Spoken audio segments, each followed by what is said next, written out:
Eu passar frio com isso. E se alguém precisar, o Wagner tem luvas de sobra também. Emprestar para alguém. Mas que bom que vocês escolheram esse caminho que é cultuar hoje, que é louvar a Deus aqui na nossa igreja. Aqui, essa realmente é a melhor escolha. Não tem escolha melhor do que essa. Resolvi trazer, vocês já viram no grupo? Vocês viram no grupo a divulgação aí? Não viram no grupo a divulgação? O nosso...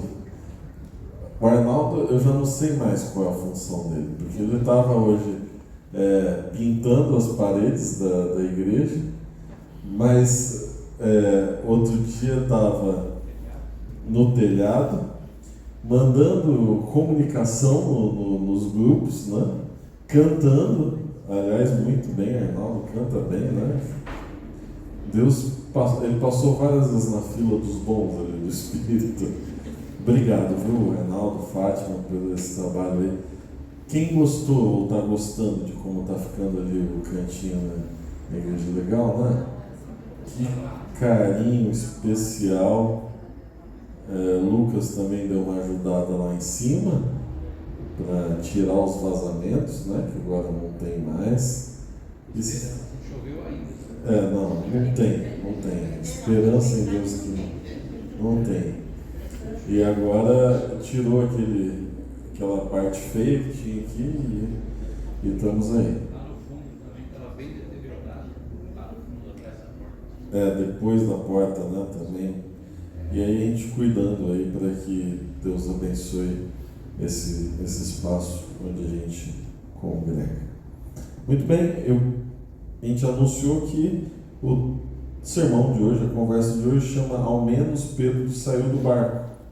Então você já sabe que nós vamos falar sobre o milagre de Jesus andando sobre as águas, que é um dos clássicos da Bíblia. Todo mundo, praticamente o planeta todo já ouviu falar sobre isso, mesmo quem não é cristão. Mas o foco aqui não é nem em Jesus andando sobre as águas e nem em Pedro, mas quem sabe é no gesto do Pedro saindo do barco. Esse é o foco nosso hoje, ele é bem específico nessa história. A gente vai descobrir que todos nós temos um certo barquinho no qual nós estamos, todos nós enfrentamos grandes tempestades, mas nós temos uma decisão, e é sobre ela que eu quero falar com você hoje. E a decisão é exatamente essa, de sair ou não do barco. Esse é o problema. E essa decisão não é uma decisão para aqueles que de alguma forma estão conhecendo agora o cristianismo. Eu estava dialogando com alguém esses dias, sábado passado, e vocês já perceberam que quando alguém se converte, a gente espera que ela mude um monte de coisa na vida dela? Não é? Então, a primeira vez que alguém te deu estudos, começou a dizer para você um monte de coisas que você tinha que fazer diferente. Então, olhou para a sua geladeira e disse: olha, isso aqui não dá mais para você comer desse jeito, olha só. Você disse: mas a minha vida toda eu comia assim. Não, mas Deus pede que você coma diferente. Ok, vou mudar. Alguém olhou para o seu emprego e disse assim: não dá mais para você trabalhar no sábado, você precisa mudar o seu jeito de trabalhar. E você disse: mas o meu trabalho, o meu sustento. E você disse: vou mudar. Você, antes de se tornar um adventista, mudou um monte de coisa na sua vida. Agora, parece que então, depois de batizados, não precisa mudar mais nada. E agora nós vivemos uma luta para manter tudo do jeito como está sempre.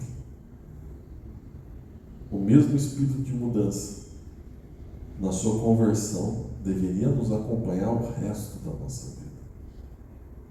O que mais a gente precisa mudar hoje? Aliás, parar de mudar é exatamente o segredo para perder a eternidade. Perder salvação significa você querer estagnar. Tá bom assim.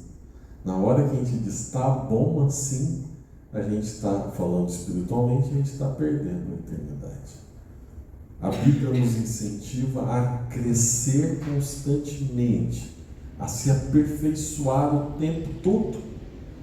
Então, cuidado, nunca está bom para o cristão quando se trata de seguir a Cristo. Nunca está bom. Está bom até agora, mas e o próximo passo?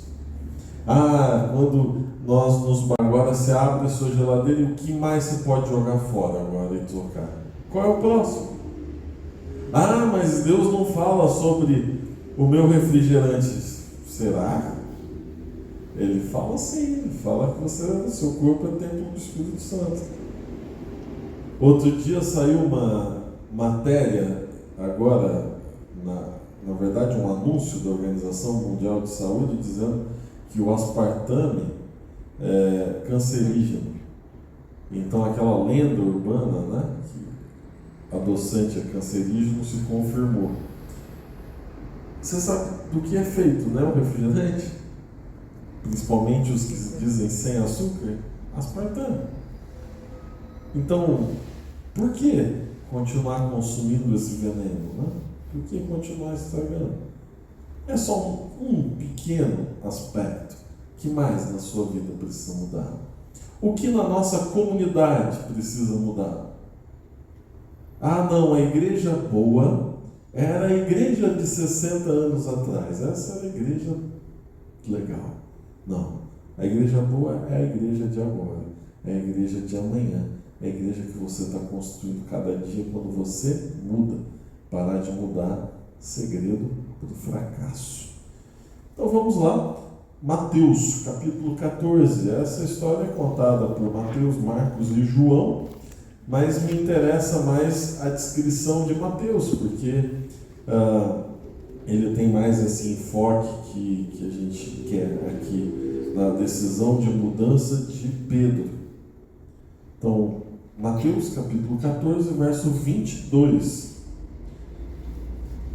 Esse milagre está depois ali da primeira multiplicação de pães e peixes, né? Cristo tinha alimentado uma multidão pela primeira vez, Jesus faz isso 2 vezes. Ele já está exausto por N motivos. Antes mesmo de multiplicar pães e peixes, ele já estava tentando achar um lugar mais escondido para passar um tempo com os discípulos e para poder refletir um pouquinho sobre as Escrituras, orar, passar um tempo. Sabe que você precisa reabastecer, certo? A vida não é para ser corrida. A ideia de vida corrida é uma ideia pecaminosa. Sabe por que você tem que correr tanto, né? Porque você tem pouco tempo, certo?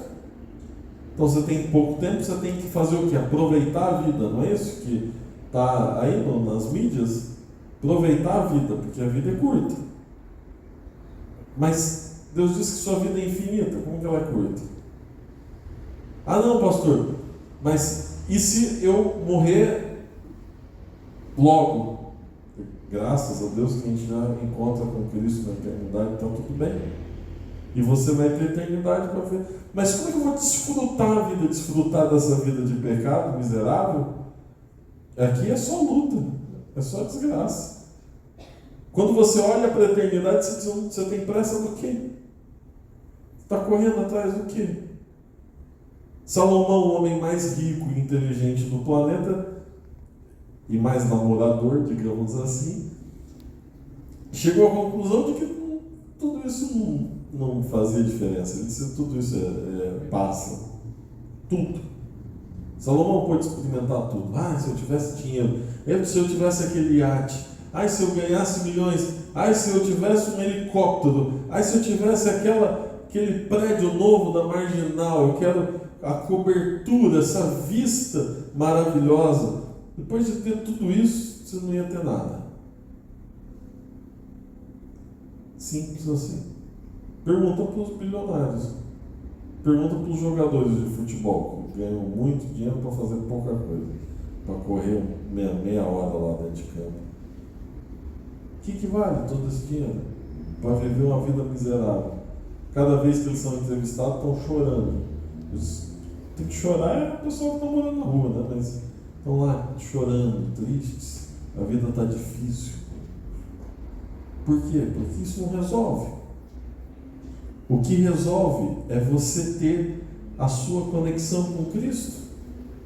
Ele mesmo tinha seus momentos de reflexão com o Pai.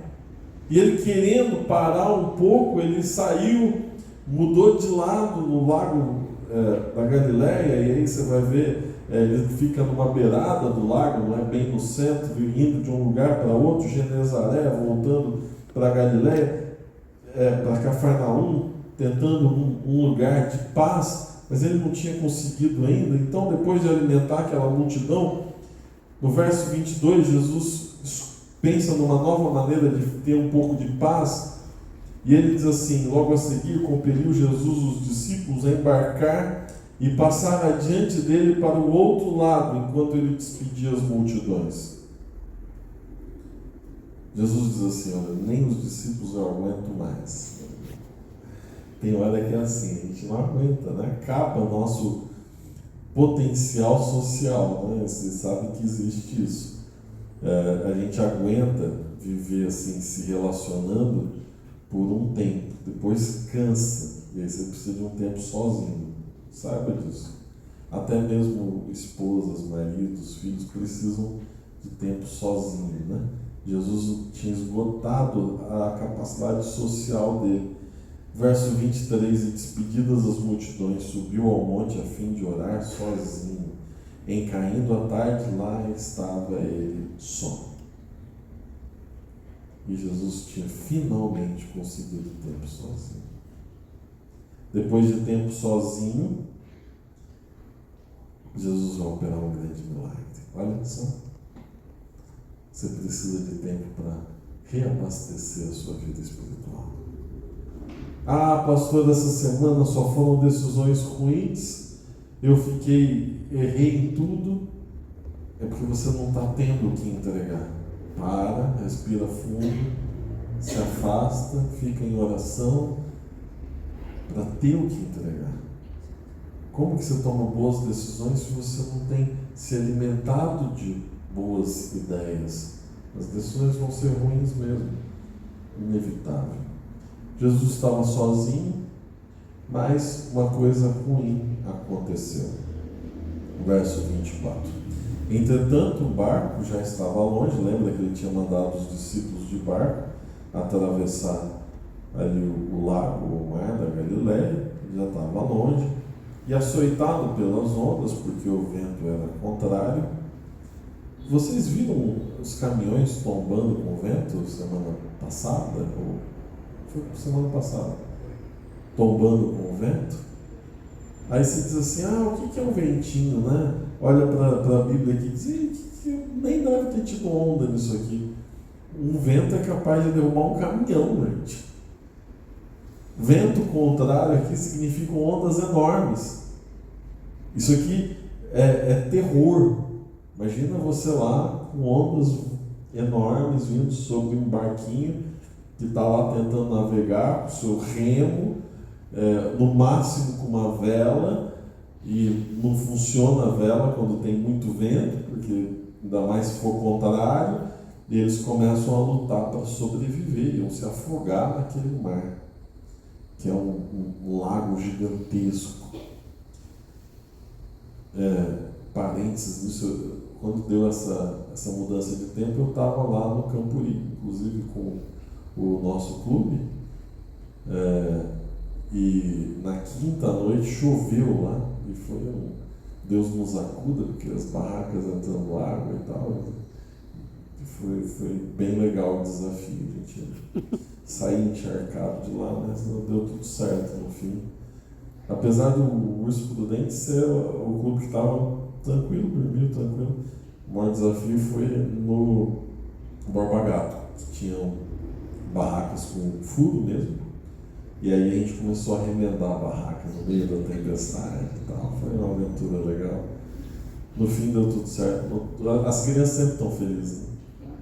É impressionante. O mundo acabou, as criancinhas estavam lá água quase no pescoço, uma deitadinha na água. Ótimo. Mas deu tudo certo, né? Os pais que receberam as crianças estão vivos, né? Tudo bem. Então, jogaram umas peças de roupa fora, né? Espero que não muitas, que não rala lá, fica tudo cheio de lama. Eu fiquei bem longe desse momento, porque eles gostam de sujar pastor, então fui para outro canto, para ficar limpinho. Continuando, eles estavam lá no vento contrário. Na quarta vigília da noite, é a última, né? A noite é dividida em 4 períodos de 3 horas. Então, o último período, então na quarta vigília já era ali quase para amanhecer de madrugada, lá pelas 3 horas da manhã, estavam os discípulos lutando.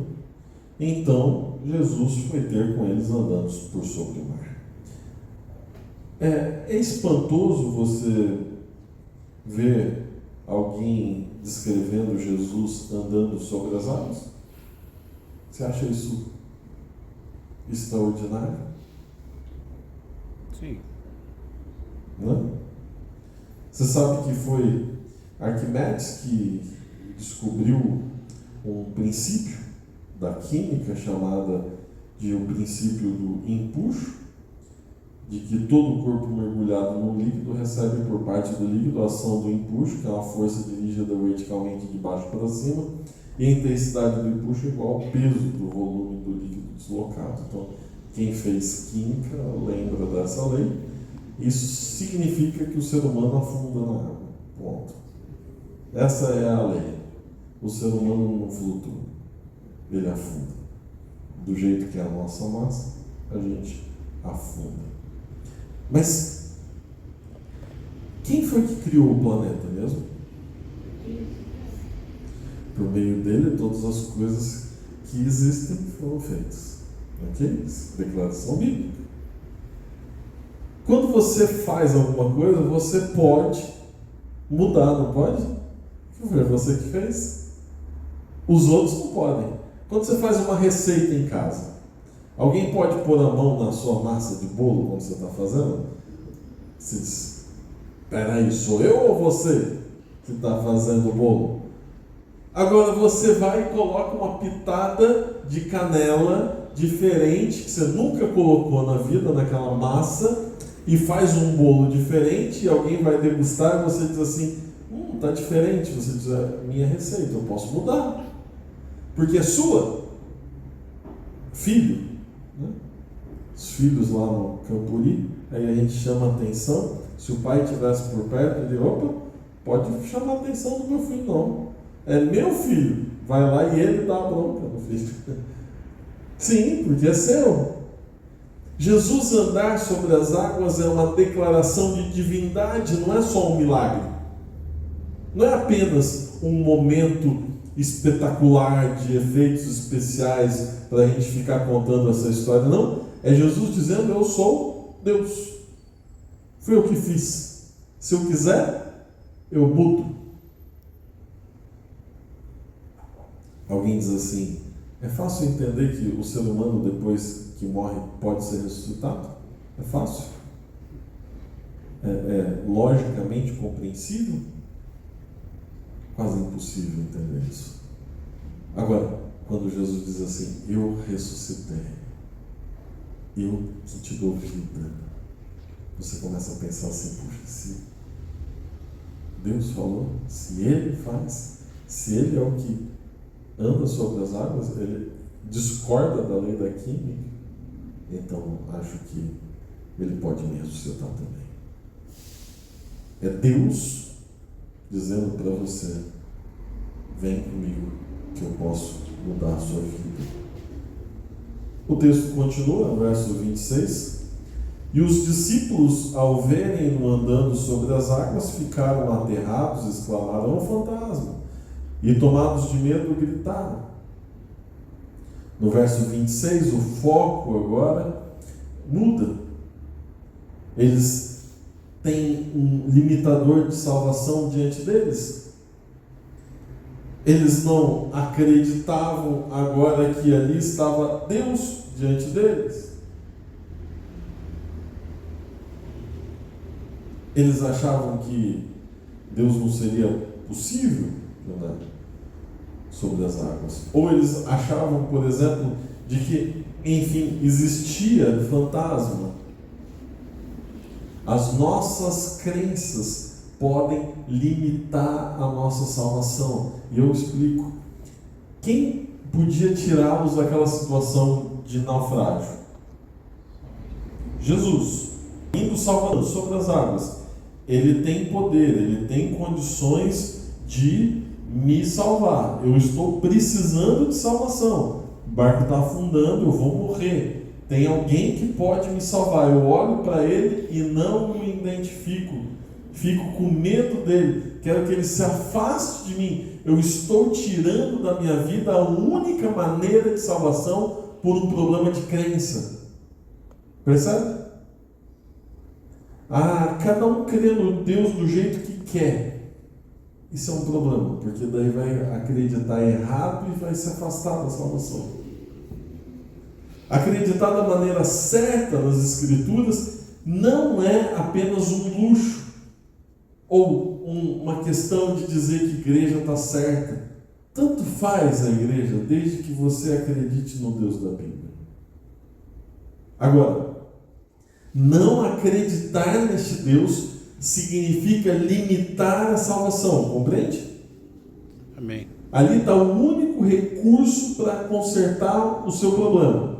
E você diz assim: ixi, é um fantasma, sai daqui. Ao invés de você dizer: opa, que bom Jesus que você veio me acudir. Problema de crença pode acabar com a tua salvação. Não, eu respeito a opinião dos outros, mas eu tenho a minha. Baseado no quê? Baseado aqui no autor A, B, C, D e E. Eu faço um desafio para você que acredita no autor A, B, C, D e E. Vamos só olhar para a Bíblia um pouquinho e esquecer esses outros autores. Porque a Bíblia é bem diferente desses autores. Você até tem livros religiosos ou sagrados, entre aspas, por aí. Você tem o Alcorão, por exemplo. O Alcorão é extremamente mais novo que a Bíblia.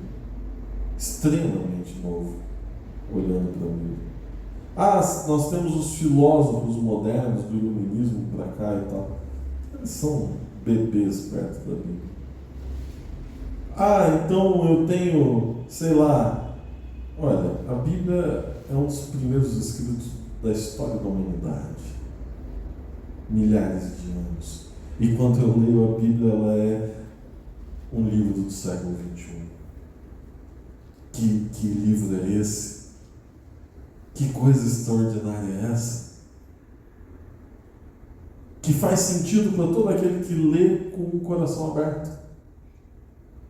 Quantas pessoas eu encontrei já, centenas, milhares delas, no meu pouco tempo de experiência de vida, que chegaram para mim e disseram assim: pastor, nunca vi isso.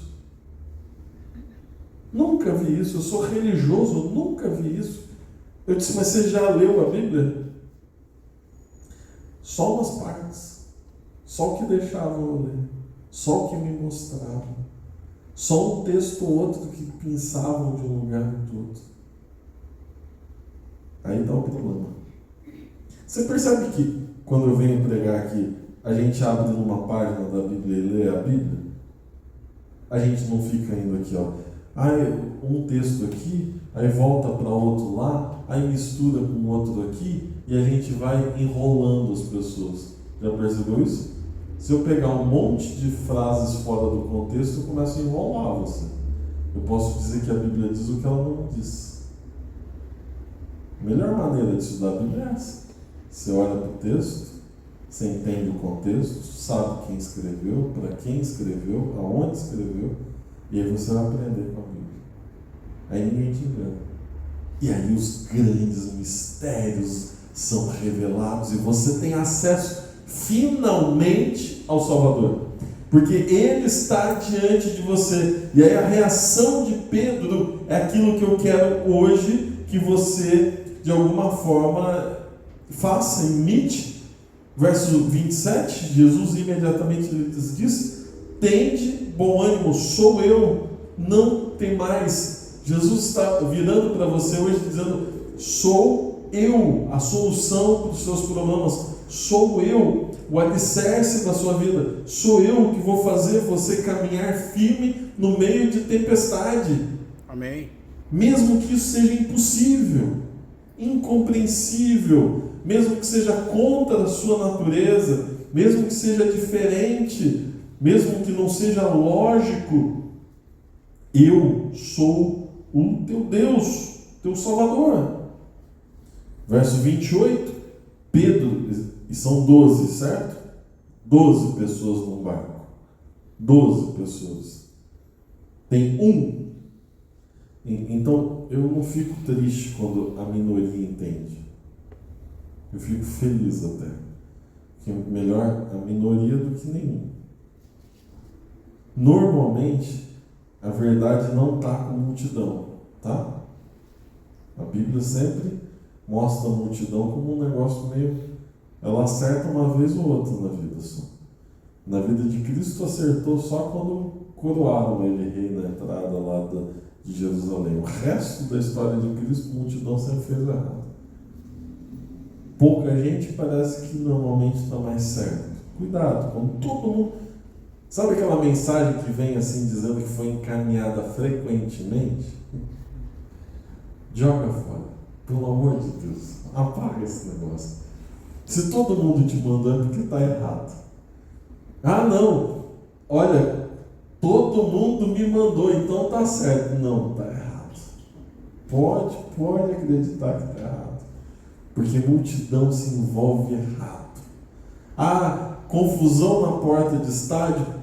Pode saber, tinha uma multidão, tem um maluco lá que jogou uma garrafa que nem sabia o que ele estava fazendo.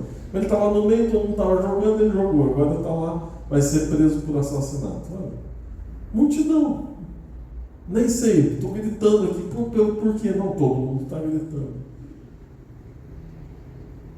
Isso não funciona. Apenas um, responde a Jesus. De quem que é a iniciativa nessa história? Os discípulos estão lá se afogando. Quem é que vai até eles? Jesus. Os discípulos afastam Jesus. O que ele faz? Calma aí, gente, sou eu. Conforta. Ah, sou eu. Eu sou cristão. Ixi, acho que não muito. É Cristo. Quando a gente acerta alguma coisa, é Ele que tomou a iniciativa e nos encontrou, e daí finalmente a gente toma uma decisão certa. Pedro, se és tu, Senhor, manda-me ir ter contigo por sobre as águas. Bom, aqui está o barco. Pedro era pescador e aquele lago da Galileia onde ele pescou a vida toda dele. Então ele tinha total conhecimento dos ventos, das tempestades, de como manejar o barco e etc. Ele vivia mais naquela água do que na terra. Barco. Barco é sua vida. São as coisas que você sabe. Aquelas que você tem convicção. Alicerce, sempre fiz e sempre deu certo. Isso é barco. Joga fora isso. Não, pastor. Abandona isso aí. Sempre fiz e sempre foi bom. Esquece isso. Tenta um negócio diferente. Sabe, o nosso barquinho está furado no meio de uma tempestade. Essa é a verdade. Posso te dar algumas ideias de alicerce. Alicerce financeiro. Eu construí uma carreira. A empresa acaba amanhã. Americanas. Eu sempre achei que Americanas ia dar certo. Tem gente aí que está cabelo em pé, porque vai acabar, né? Aí o outro diz assim, quem apostou na Varig, né? Naquela época. Varig, olha que orgulho do Brasil. Os aviões tudo sucateados foram jogados tudo fora. Seu alicerce financeiro, né? Olha a conta no banco, que maravilha. Amanhã o governo vai lá, amanhã você entra numa dívida, eu acho. Tá bom. Amanhã o banco diz que o número não é bem esse, vai discutir com o banco. Acabou, tem mais dinheiro. Aí você diz assim, não, olha, meu alicerce é minha casa. Vida toda eu batalhei para ter uma propriedade. Aí amanhã você começa a ver umas infiltrações, ela começa a acabar. Você diz assim, mas eu achei que era só comprar. Acaba. Ah não, são meus estudos. Tem que ser uma estatística de quanto engenheiro trabalha hoje como Uber, né? São meus estudos. Não vale nada. Qual é o seu alicerce? Minha família. Aí você fala uma coisa errada, é expulso do grupo da família.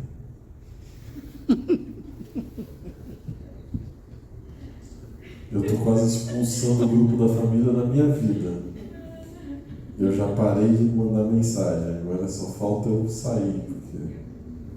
E aí, acabou? Não, mas por quê? Só porque eu falei que eu voto numa outra pessoa, acabou, você é um inimigo. Acabou. Quais alicerces são esses tão firmes na sua vida, assim, que você se agarra neles e afunda junto, né? Não. Sai do barco.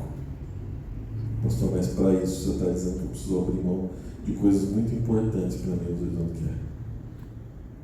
E eu não estou falando agora para pessoas que ainda não se converteram. Estou falando para você. Inclusive para você que há muitos anos está na igreja. Abre mão. Até mesmo dos alicerces que você construiu dentro da igreja, abre mão. Porque eles também são furados. A única coisa que importa é o Salvador. Amém. E de repente Pedro está no verso 29, Jesus diz, vem. Esse convite de Cristo para mim é emocionante, porque ele olha para você hoje, substitui Pedro por seu nome aqui, e Jesus olha para você e diz, vem. Isso é maravilhoso. Jesus chamando para que você se aproxime dele, vem. Isso é fantástico. Vem para desfrutar do milagre. Ah, como no meio dessa vida de pecado ainda está dando certo. Cristo. Como nesse mundo caótico encontrar paz. Cristo. Como nesse mundo destroçado amar. Cristo. Como nesse mundo ter uma comunidade que se entenda. Cristo. Como nesse mundo alcançar a salvação. Cristo. Aceita o convite. Vem. Pedro, descendo do barco, andou por sobre as águas. Isso é salvação. Amém. Isso é salvação. Você sabe que existe um grupo de pessoas hoje que não quer ler a partir do verso 30. Só quer ler o verso 29. Porque daí, para eles é o seguinte, você se converteu, Deus disse, vai, não peques mais, e você não peca mais, você ficou santo, perfeito. Não? Você venceu, você saiu do barco, se entregou para Cristo, salvação garantida, agora você nunca mais erra. Só que é assim a vida do normal das pessoas? Não. Não é, né? É só de quem mente, de quem daí cria uma persona perfeita, né? E digo mais, você acha que se você sair de São Paulo isso resolve? Né? Tem gente que diz assim, não, se comprar um terreninho lá em Minas, ali no interior de Minas, e for para lá, aí você não vai mais pecar. Então o problema é essa cidade, essa geografia. Saiu dessa geografia a salvação. Ah, o problema é a televisão. Que não tem muita coisa boa na televisão, não tem mesmo. Mas a televisão é culpada do seu pecado. Ah, o problema é que aquela menina estava com uma saia curta, meu Deus. Você é um animal, né? Não pensa, não escolhe, você só reage, né? ao mundo ao seu redor? Se passar alguém, você ataca. De jeito nenhum. Se eu tiver no mato, não tiver nada de influência ao meu redor, vai dar certo. O problema está no seu coração, meu amigo, não está na televisão. O pecado sai de dentro de você, você nasceu pecador. Você pode estar isolado no deserto do Saara, você vai achar um jeito de pecar, de fazer uma coisa errada. A transformação vem de Cristo. O poder está em Cristo. Aí de repente Cristo, que anda sobre as águas, é vulnerável à internet, ao seu celular é mais poderoso do que Cristo. Que negócio é esse? Poder maravilhoso mesmo, né? Agora sim o pessoal da tecnologia conseguiu vencer no Jesus. Não cai nessas armadilhas, não. É o seu coração aí dentro que está a luta. Daí o resto vai ser o resto. Vai ser dominado por Cristo. Aí vira coisa útil. Porque aí você consegue lidar em qualquer lugar, com qualquer pessoa. Lá está Cristo. Lá está Pedro. Venceu, andou sobre as águas. Mas no verso 30, reparando, porém, na força do vento, teve medo. E começando a submergir, gritou: salva-me, Senhor. Pedro fez o quê? Fracassou. E esse é um problema? Não. Não é um problema. Porque Pedro estava onde? Perto de Jesus. Aí os radicais vão dizer assim para você: não pode submergir porque Deus já te libertou do pecado. Olha, gente, isso vai acontecer quando Jesus voltar, aí a gente não vai pecar mais. Mas por enquanto a gente vai errar, sim. Então você está dizendo, pastor, que salvo uma vez, salvo para sempre? Não, é igual Pedro. Afundou, mas afundou, o que tem que acontecer? Salva-me, Deus tira e você volta. Amém. É isso. Não estou dizendo que o pecado é bom, é normal, deve ser praticado. Obviamente, não tem isso, a gente nunca falou isso. Mas eu estou falando que é normal afundar, mesmo que você esteja andando sobre as águas, é normal ter medo das ondas, é normal cair nos mesmos erros de novo, e é normal estender a mão e dizer: Cristo me salva. O que não está certo é você ficar dentro do barco. É você se apegar às suas coisas, ao seu jeito de alcançar a salvação. Isso está errado, porque os 11 do barco só tem um destino para eles: naufragar. E eles estão longe de Jesus. O único que consegue estar digno, perto, acessível à salvação é Pedro, porque abandonou as suas coisas, abandonou quem ele era para aceitar Jesus. Amém. E quando ele diz salva, Cristo está à distância do esticar a mão, porque de novo Cristo sempre está perto de você. Amém. Ele nunca está longe. Pode ser que uma nuvem mais forte, que uma onda mais alta te impeça de ver Jesus, mas basta estender a sua mão que Cristo prontamente vai lhe tomar nos braços. No verso 31, Cristo tira Pedro das águas, e eu imagino que Pedro agora, isso é só imaginação, né? Mas ele deve ter agarrado no pescoço de Cristo, porque se eu estivesse lá, eu ia me jogar. Se Cristo me pegasse no colo, eu ia achar bom naquela hora, porque, né, experiência traumática, eu quase me afoguei. Se agarra em Jesus, puxa o pescoço, deixa até um arranhadinho aqui. E naquela hora, Jesus diz: homem de pequena fé, por que duvidaste? E aqui é a última observação. Quanta fé a gente precisa para mover uma montanha, para, enfim, alcançar a salvação? Quanta fé? Muito ou pouco? A Bíblia fala sobre isso. Muito ou pouco? Pouca. Basta Um grão de mostarda. Mostarda, não? É isso que a Bíblia diz? Basta pouca? Isso aqui é parabéns, Pedro, porque você já tem um pouco de fé.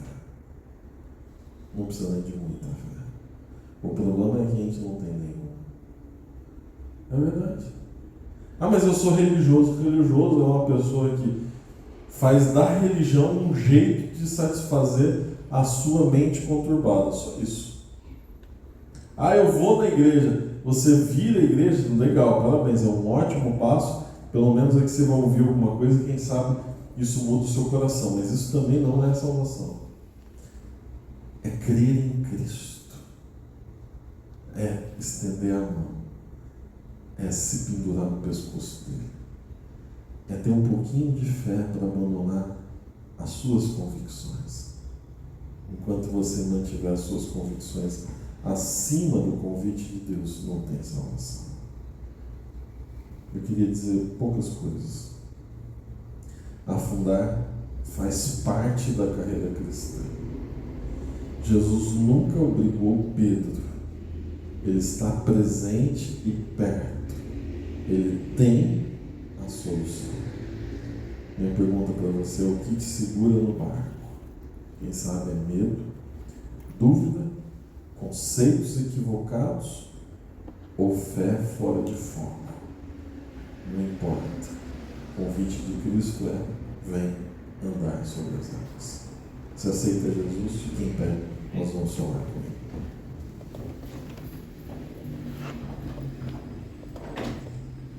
Senhor Pai que estás nos céus, obrigado.